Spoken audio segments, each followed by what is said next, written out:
Hey, welcome back to another episode of Projecting Grandeur. I'm your host, Ron Dichter.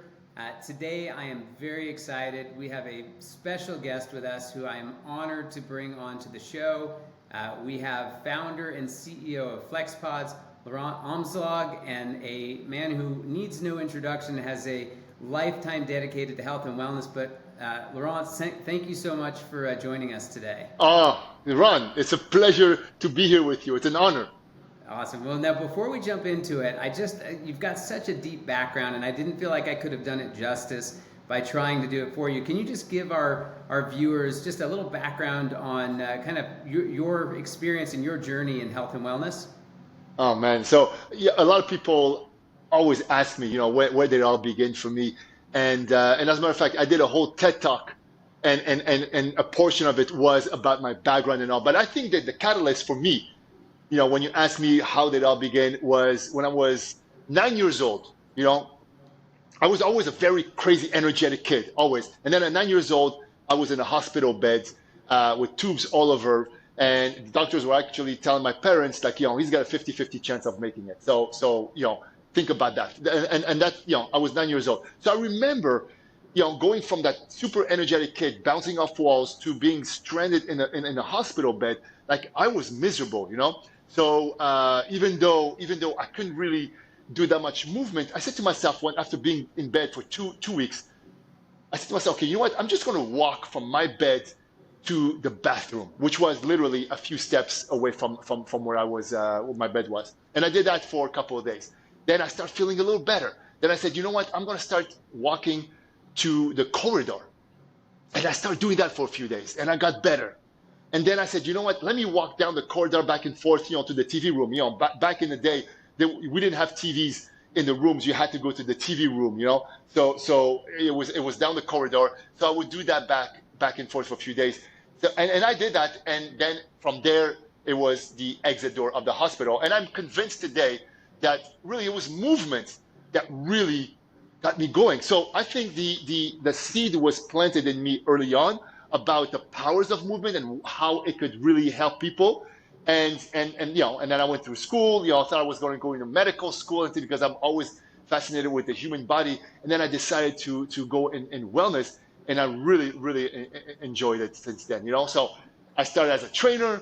Then I moved on to creating classes. Then I moved on to doing more media stuff. So I still do, like, where a channel over here, a TV channel, will talk about a fitness topic, and I'll say, just let's bring Laurent, and he'll tell us about it and things like that. So I've become that kind of expert in wellness. So that's why they invite me to come and talk about it. I started in radio, and then I pivoted to TV, and really enjoyed it. And I do a lot of even though I own FlexPods, which we're going to talk about, I still am active as a fitness professional. I still see clients. I still do corporate wellness stuff. I have big contracts with Kaiser Permanente, for example, and I go and see. They send me to their members and try to kind of show them little things they could do at the office and things. So I'm really involved because I really enjoy doing that. And then FlexPods came a few years ago.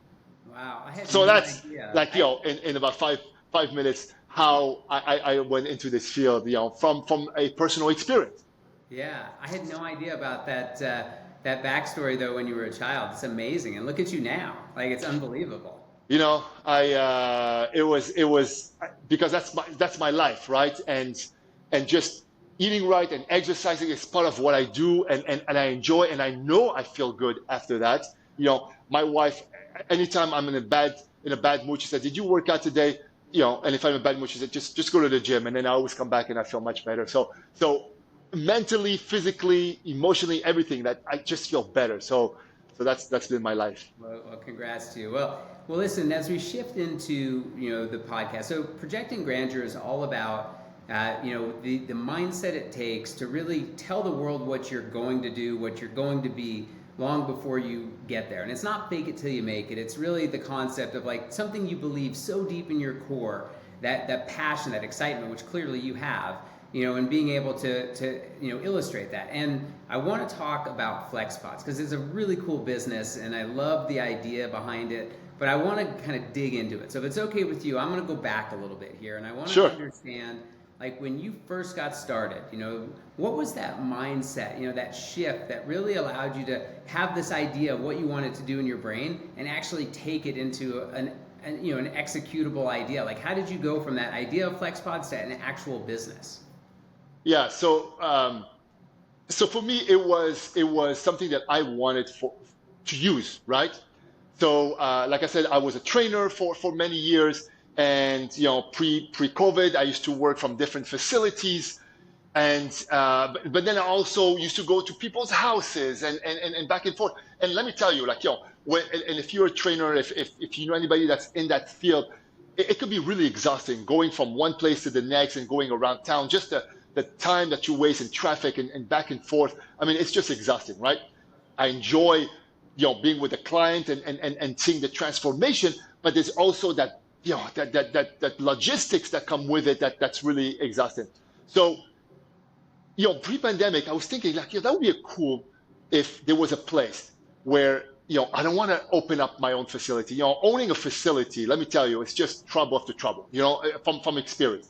Uh, but if there was a place where it could be a shared kind of space where everybody would have their own studio, but within a bigger studio, and everybody could run their business like it was their own studio without the hassles of ownership and things like that, right?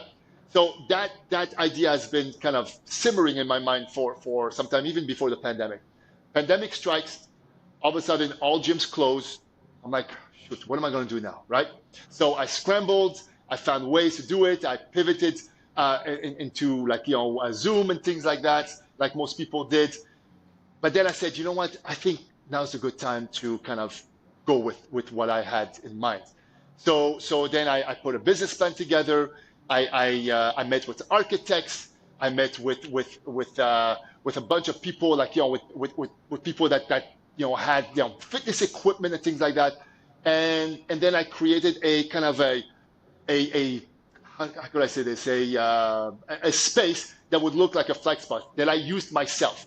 So I rented that in a facility that was closed. They used that space for a children kind of room while the parents worked out, and I transformed it into like a model of what it could look like, and and from there I opened up my facility. So there was first a vision of it before the pandemic. I said that would be a great space for all wellness professionals to use as their own space, so they wouldn't have to work in a facility. You have to understand, when you're a trainer, a physical therapist, a massage therapist, whatever it is, you have a few choices only. You could either work at a studio, and give your 50% to the house. You could either go from home to home, but again, you have all that wasted, travel time, or you could own your own facility, which is a lot of hassles. It's expensive, and it's hard. You gotta really have a strong operation in order to pay the rent, pay all the bills, the employees and things like that before you can make a little profit. The next option would be a shared kind of space where you just pay for what you need. If you need 3 hours a week, you just go and use those 3 hours. If you need to, if you have a lot of clients, you could pay a monthly fee, which would be much cheaper than owning your own facility. So more money in your pocket. So that's how the model of FlexPods came to existence, and that's what we did. That's what we're doing now. I mean, the timing couldn't have been better. Like the fact that you had this in your head before COVID, and as COVID came, like that was the catalyst to get it. Like it's just unbelievable, like the timing of that. I mean, it couldn't have worked. Yeah. And sometimes you need that little push, right? If COVID didn't happen, who knows? Would I have stayed comfortable doing what I did and do it this way? Nobody knows. But I know that COVID was the catalyst. That the idea again, was in my mind, was simmering in my mind for before COVID, and then this is when I went into high gear. I wrote a business plan. I presented it to a few people. I kind of tweaked it back and forth until it was just right. I met with the architect until we had that right vision of how I wanted to look like, and that it was appealing and nice looking, and where people would feel kind of happy working out there or being serviced there. And so there was a lot of that going on before we actually opened the doors. Yeah, the facility look amazing. I mean, I've seen all the pictures and the videos. They look fantastic. Oh, thank you so much, Ron. So just so our viewers know, are you a first-time entrepreneur, or is this kind of one of many businesses that you've started in your career? Oh my God. it's it's not my first rodeo, you know. I did so many things. Like, a lot of them, within the fitness field. I had a healthy food company. I had online programs. Personal training business.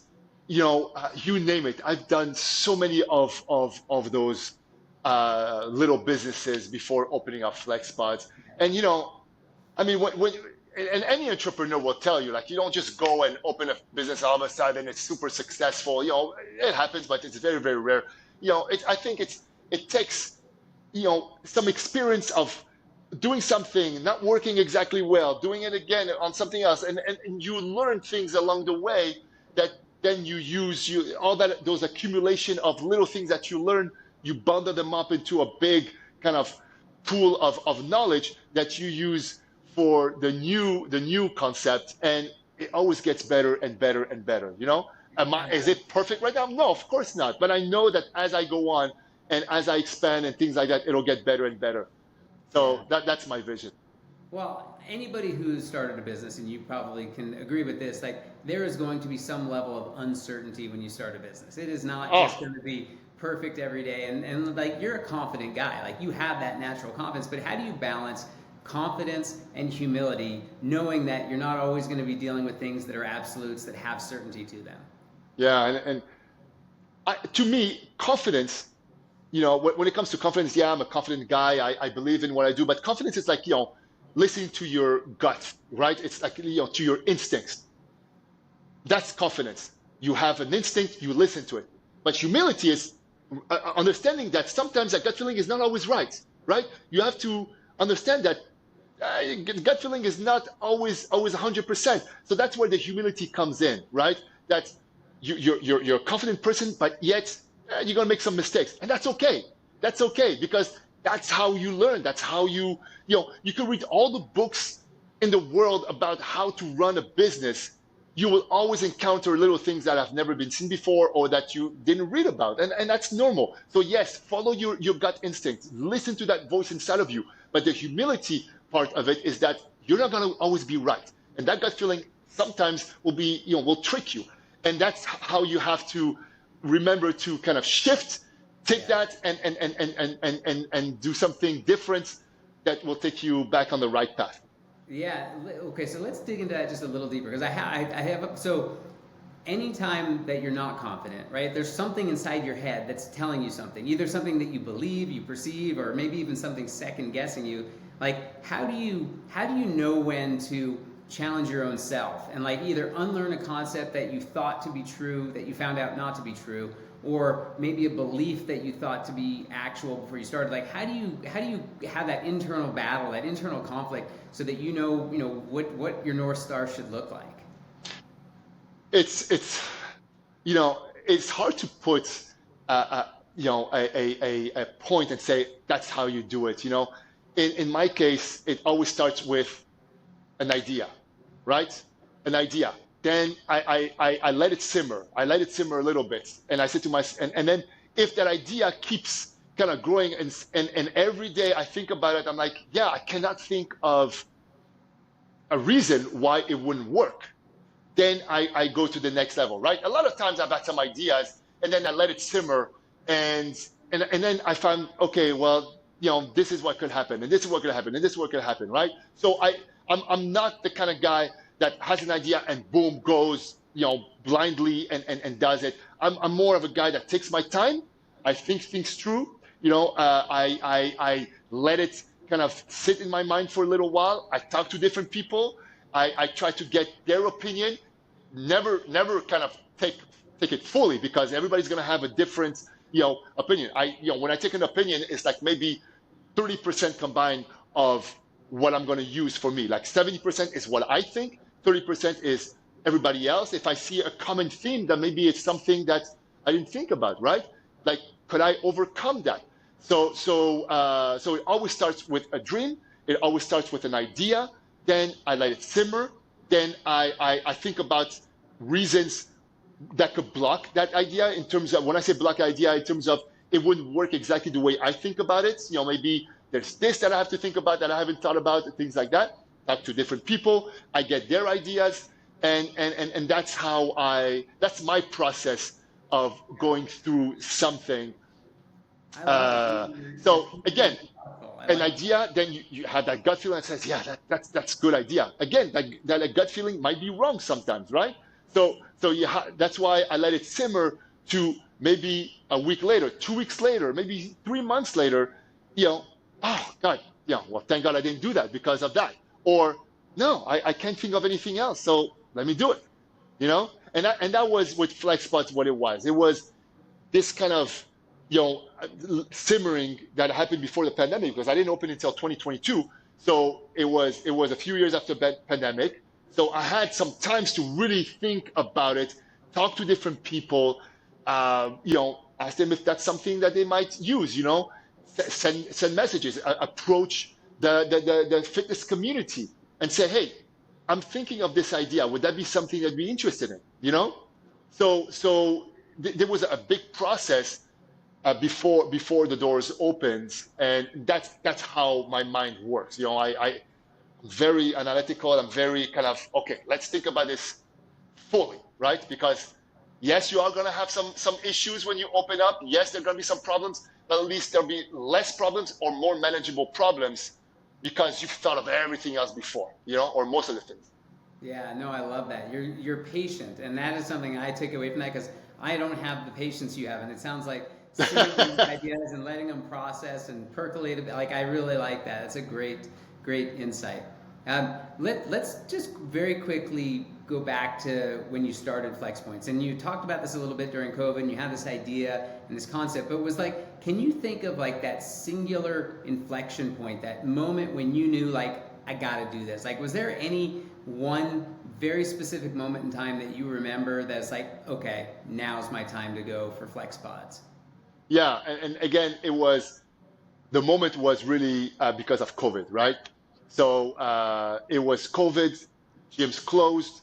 I had, where am I gonna, service my clients? And again, I didn't want to be, I got to the point, and that was just before COVID also. I got to the point where, do I really want to do this whole be in the gym and just do it from a gym and things like that? It would have been nice to do it from a different space that is kind of your space, but I knew I didn't want to have a brick and mortar. And that's something people always told me before COVID, oh, when are you going to open up your gym? And the appeal of owning a gym to me has never been there. I didn't want to, because I know I've seen people with gyms, and it's a lot of headaches, and is it really worth it in the end? Unless this is what you always wanted to do, is have your gym, which wasn't my vision. I never wanted to have a gym, right? The vision of FlexPods is to have a place for entrepreneurs. So basically, it's a business, it's a business center for entrepreneurs, right? Because we don't just rent space, we also offer help. Like, if a trainer needs help to market their services or how to do this, I'm always there to help them out, and I do that for free too, because I've had many years of experience. I really love to help the new generation of trainers, how you navigate through all this. That's what I do at FlexPods as well. So it's not just renting space, because that's easy, right? There's the real estate component, but there's also the business component of it, where, hey, let me help you be a better business owner, so you don't have to depend on working at a gym or working at a studio and giving you 50%. You could do this on your own, and I'll help you. I'll help you get there. Yeah, no, absolutely. So I think I've already answered this question, but I'm going to ask it just to confirm. Like, is it safe to assume that your personal life has kind of driven, the way that you've designed and visualized this company, being? Yeah, of course. I mean, that is my business, right? Yeah. That is my life. I also see a lot of clients from FlexPods. So it's not, I'm a trainer and I decide to open a bakery, where I have no experience, or it's not my thing. I just open up just to open up a business. I open up this business because it is my field. I love it, and in the same way, I want to help other wellness professionals thrive and be their own bosses without having to open up their own facility, because again, that's a hassle. So that's my thing, Yeah. So my life. the high level problem that you're solving here, would you say it's a problem that you're solving for, trainers and potential people that want to do training, or do you think it's for the individuals that are being trained themselves, or is it both? Like whose problem are you solving with FlexPods? Uh, I'm mostly right now. What we're doing is mostly solving the problem for wellness professionals that want to be on their own, Yeah. right? I'm creating a space where it's like a commune space. But again, when I say commune space, it's not one open space. It's like individual enclosed studios. So when you're there, you close the door, you close the barn door, and it's just you and the client that you're servicing, and they're all fully equipped in a different way depending on the style of training that you have. So that's why we have physical therapists and trainers and things like that. So I am really servicing and catering to that community of people that wanna run their own business, but they don't want to have their own space. That's the niche that we're catering to. You're like the entrepreneur enabler, is what you are. You're allowing entrepreneurs to exist without having to have the infrastructure to do it. It's amazing. It's exactly right. I mean, it's like almost. I don't like to kind of compare with other companies, but like WeWork, for example, they'll rent offices for little companies that don't want to have the whole kind of 10-year lease or big kind of space and things like that. They just need a little space for maybe one day, maybe a month, whatever it is. You just kind of rent it for that. They have the same concept also for beauticians. I don't know if you've ever heard of solar salons or Phoenix or salon spa. Basically, it's one big space cut up in different little hair studios, if you will. And if you're a stylist and you don't want to work at a beauty parlor, you want to own your own space, but you don't want to have the whole space, and you don't want to manage other beauticians. You just rent a space in that place, and you run your own business from there. So it's the same concept, but I'm doing that for wellness professionals.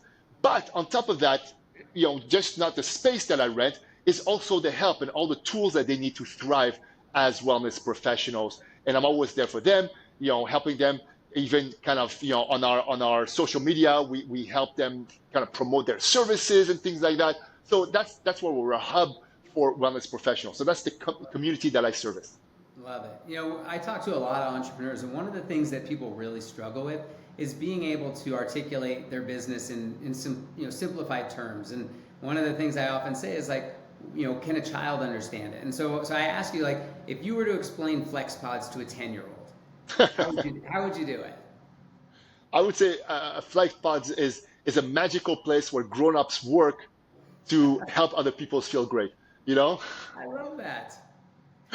That's that's how I would explain to a 10-year-old. I think that's really great. So obviously every day hasn't been perfect. Would you say, like, if you were to look over kind of areas maybe you failed and didn't have the success that you wanted, were there certain failures that you look back on that really helped shape you as an entrepreneur today?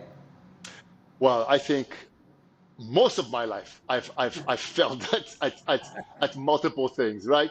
But again, I mean, when you fail at things, you try to take something out of that failure and use it to the next kind of project that you have. And I think the accumulation of failures and all the things that you learn from all those failures, you bundle them up, and then you come up with even a better understanding on how to do it better the next time, right?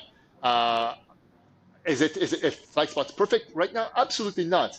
And every day we learn certain things more. Every day we do things a little better.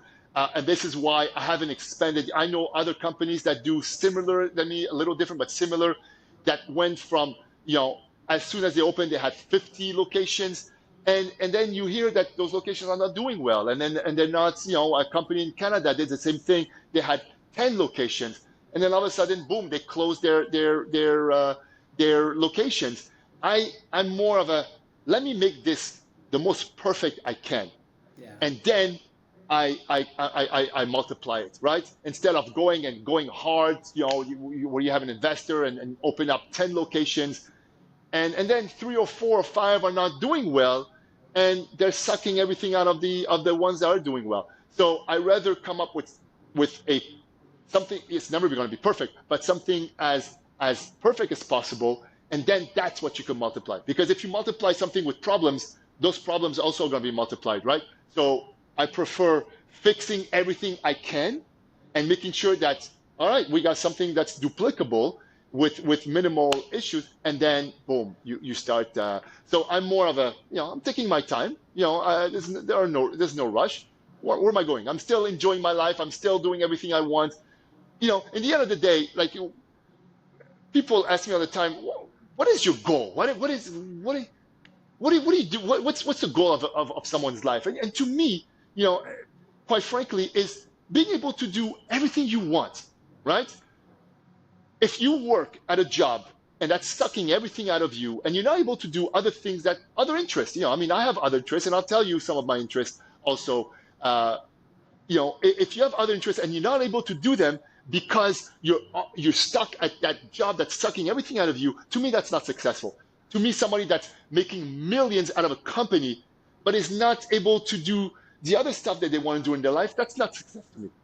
To me, success is you're able to do everything else, and you're able to make enough with what you're doing to be able to do other interests in life and enjoying your life. That to me is success, and that FlexPods has enabled me to do that, right? Because first of all, it's a business where I don't need to be there, right? Because everybody goes in, they have an app, they get into the space, they use the space as it was their own, they close the door, and that's that. There's no need for me to be there unless I'm servicing my own clients over there, Yeah, I love that. So that's why I'm able to do all the things that I want to do. And one of my interests is stand-up comedy. I love stand-up comedy, and I perform stand-up comedy on a regular basis. And my humor is about fitness and as a trainer, and what I see in the gyms and things like that. I love that, and I'm able to do that because I can. So to me, that's the real kind of to me, that's what success is being able to do all the things you want to do in life. And I think that's what life is all about. It's not just accumulating, it's about to do things and enjoying all the little things that you want. And I have more times with my kids and things like that. That's what it's all about. I'm learning so much new things about you, Laurent. It's just amazing. Oh my God, you stay with me for another hour. You'll hear some crazy stuff, Ron. Well, going back to FlexPods, was there a moment either before you started or even after you started where you thought about quitting? And if so, Oh, how'd you get past it? oh yeah. When I thought about quitting as soon as I got the lease from the landlord. He sent me the lease and he said, okay, so sign here. I swear I didn't sleep that night. Because I never had a brick and mortar space before, So being bound to a contract that, like, okay, that's official, we're going in here. It was nerve-wracking. And this is when I said to myself, am I going to do this? And I didn't sleep that night. The next morning I woke up, I signed the contract, I sent it, and that's it. I was in, So that was the moment where I said to myself, ugh, I froze, and then I said, what the heck? At the end of the day, after I signed that contract, and I'll tell you that, Ron, I said to myself, what the heck? What the heck? What's the worst that I could lose over here? Money? All right. I'm not losing a kidney. I'm not losing my liver. Yeah. Money. It fails. I tried it. It didn't work out. But granted, I'm going to give it everything I can. Doesn't work out, so be it. I'd rather that than all my life saying, God, I should have done this. That's one of the things I should have done, and I never got to do it, and that would have bothered me. Because I'm a guy that like that. Like I live in regret. And I'll give you another example. I started a second bachelor many years ago in biology. And then I did a bunch of courses, and I stopped because I started, working harder, and then the family came and things like that. And I never got to And that stayed in my mind. I had that regret in my mind of, God, I really want to finish that. So I went back and now I'm taking one class at a time. I'm doing some chemistry right now. And I really enjoy it. And again, I don't want to have those regrets. So when that contract came, I froze. I didn't sleep that night. I woke up, I signed the contract. I'm out. In my mind, there was a shift. The shift was, what's the worst that could happen? Fine. It's not as successful as I thought it was going to be. Fine. I could live with that. Yeah. But what I know I would have bothered me for the rest of my life was not doing it. So that was a mind shift. Yeah, so basically the fear of not trying it was far greater than the fear of Failing. Failing. Yeah, exactly right. Great Exactly lesson. right. And most of the things I've done in my life was between those two decisions, right? Am I going to do this? What happens if it fails? If it fails, what's the worst that could happen? If it's just a monetary thing, if it's nothing worse than that, I'll try it. And so that's all my decisions were made on those kind of choices that I had. Yeah, love that. And I hope our viewers heard that, because that's loud and clear. It's like the fear of not trying far outweighs the fear of trying and failing. to me, some people might be different. They might think, thank God I didn't do this or whatever. But to me, because of my personality, because I'm a guy like, I know I would have thought about it, like this biology program that was bothering me for all these years. I knew that it was gonna kind of grind, or I don't know what's the word, but just chip on me little by little every day. So I said, I'll do it, and I'll give it my all and see what happens. It's great. And here we are 3 years later. It's amazing. I love seeing it. Well, let me ask you this. So obviously running a business and all the different things, and heck, your stand-up comedy, like you got a lot of stressful stuff going on in your life. Like, are there any, daily routines or rituals that you do to make sure that, with all this chaos going on around you, that you can stay calm and grounded? For me, it's working out, movement. Yeah. It's movement. That's my daily thing. I need to do it every day. I have to do it. And as a matter of fact, when I'm in the gym, this is when some of the ideas come up. I'm working out. My mind is always moving. My mind is always thinking about something. And when I'm in the gym, sometimes things will happen. Like I don't know. I don't know if it's the oxygen that you're getting from working out, that extra oxygen that makes you think clearer. But I get a lot done when I'm at the gym, even work-wise, than I would just sitting down looking at my computer. So movement every day. That's what I do, 7 days a week. And there's no. And as a matter of fact, when we travel with a family, I tell my wife, I say, wherever, I don't care where we stay, as long as we're walking distance from a gym or there's a gym in the hotel, whatever it is, that's not a negotiable thing. Yeah, I'm totally with you. Are you a morning workout guy, an evening workout guy? Yeah. Morning. Morning? Yeah. Yeah. Excellent. Yeah, I'm early in the morning. Well, regarding FlexPods, like when you as you grow and get, continue to, become a name that's, recognizable and people become excited about, like, what do you want people to feel? Like, what's that emotion you hope people feel when they hear the name FlexPods? I want them to feel possibilities, right? I want them to think FlexPod makes it possible for me to be my own boss, to be able to run my business, to be able to achieve that dream that I always wanted to have a facility, but without the risk of owning, and look, this sometimes that could be also a diving board for a bigger project that they might have, right? They might test themselves first with the FlexPods, right? They might rent a FlexPods and then realize, oh my God, I'm doing well with this. Maybe I could open my own facility, right?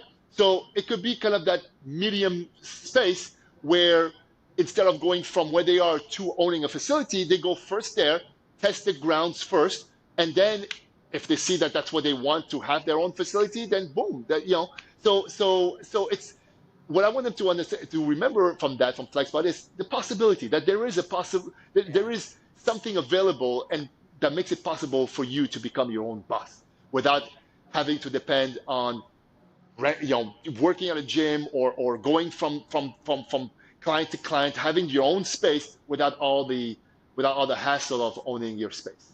Yeah, so you are the That's possible. entrepreneur enabler. Like what I said earlier, you are really the entrepreneur enabler in that you're creating businesses. I love it. Laurent, you've been amazing. I have one last question for you. Yeah, of course. If you could go back in time and you could talk to your 20-year-old self Right. and give any piece of information, but you can only give them one word of advice, what would you tell your 20-year-old self? I would say that you're not one thing, right? I would tell because growing up, especially with my the background that I had, it was you're either going to be this, you're a doctor, you're a lawyer, you're an accountant, you know, but you're not one thing in life, right? And I want people to understand that you could be something, but then hey, you may have other interests and follow that as well. You're not just that one thing. You're not destined to one thing, right? So that's the one thing that I would tell because when I was 20, I put myself in that one box and I would think about something else. I said, no, that's not for me because I'm here, right? That's not my lane. And I'm like, why not? Why not? Who says that it's not my lane? If for me is if you have the passion for something, and if you're good at something, right? You could have the passion, but if I have the passion to be a professional basketball player, do I have the skills to do it? No. So I'm not going to try to be the next LeBron James or the next Michael Jordan. But if you have the passion and you have the skills and the ability to do something, then go for it. You're not destined to just one thing. And that's what I would tell my 20-year-old self, because I was stuck, sometimes in that one thing because other stuff that I was thinking about were not in my lane. So I would let them go where maybe other stuff would have come out of that, So it's later on that I started understanding that, and it's later on that I started kind of branching myself to doing other stuff that might be outside of that comfort zone, or else I would have never done it if I didn't understand that concept that you are not just one thing. I love that. Not just one thing. I love that. Well, listen, I very much appreciate it. I know our viewers are going to love hearing from you and all of your stories, and we're going to come back to this stand-up comedy at another point in time. Maybe, we'll circle back, but if people want to get a hold of you, I'll share your bio and your contact, but is there an easy way for people to see more about FlexPods or about yourself and reach out to you? Yeah. So we're on flexpodstudios.com. This is our site over there. I would love to hear from you. We're also on Instagram, FlexPods on Instagram. And my personal Instagram is at Laurent Amzallag, where like I say, I post a lot of different videos and things I do on the media, on fitness and things like that. This is where I post a lot of my stuff. Please, I would love to hear from your viewers if they have any questions or whatever it is, just to say hello. Please send them my way. Fantastic. Well, listen, love your energy, love your excitement, and keep it up, my friend. You are an inspiration to all of us. No, thank you so much, Ron. It's been such a pleasure talking to you. Can't wait to see you soon. Thanks. And for everyone, please don't forget to comment and like, and certainly follow Laurent and get involved with him. And again, share this with your friends, because sharing is caring, and we can't grow without you. So thanks so much. Take care.